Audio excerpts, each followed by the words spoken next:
बहुत समय पहले की बात है। एक छोटे से राज्य में एक अद्भुत राजकुमारी जन्मी। उसका नाम अन्विता था और वह असाधारण रूप से सुंदर, बुद्धिमान और दयालु थी। लेकिन उसकी एक विशेषता थी जो उसे दूसरों से अलग बनाती थी, वह अदृश्य थी। राजा और रानी ने कई विद्वानों, जादूगरों और साधुओं से सलाह ली, लेकिन कोई भी यह रहस्य नहीं सुलझा पाया कि अन्विता क्यों अदृश्य थी। हालांकि राजकुमारी ने कभी इसे अपनी कमजोरी नहीं बनने दिया।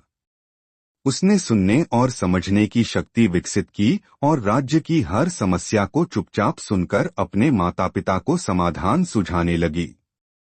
धीरे धीरे राज्य में सुख शांति बढ़ने लगी। किसी को पता नहीं चलता था कि कौन उनकी मदद कर रहा है, लेकिन हर कोई इस रहस्य में शक्ति का आभारी था। एक दिन एक बूढ़ी साध्वी महल में आई और राजा से कहा, राजकुमारी का अदृश्य होना कोई अभिशाप नहीं, बल्कि एक वरदान है। जिस दिन वह अपने दिल की सच्ची शक्ति को पहचानेगी, वह स्वयं को और दुनिया को एक नए रूप में देखेगी। यह सुनकर अन्विता सोच में पड़ गई। उसने खुद से पूछा, उसकी सच्ची शक्ति क्या है?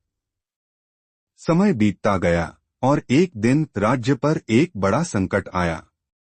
एक क्रूर राजा ने आक्रमण कर दिया। महल में अफरातफरी मच गई, लेकिन अन्विता शांत रही। उसने अपनी अदृश्यता का उपयोग कर दुश्मन की सेना की रणनीतियां सुनी और अपने पिता को युद्ध के लिए सही योजना बनाने में मदद की। उसकी बुद्धिमत्ता और सूझबूझ से राज्य विजयी हुआ। जैसे ही विजय का शंखनाद हुआ, अन्विता के चारों ओर एक सुनहरी रोशनी फैली और धीरे धीरे वह सबके सामने प्रकट हो गई। साध्वी की बात सच हो गई थी। अन्विता ने अपनी सच्ची शक्ति को पहचाना था।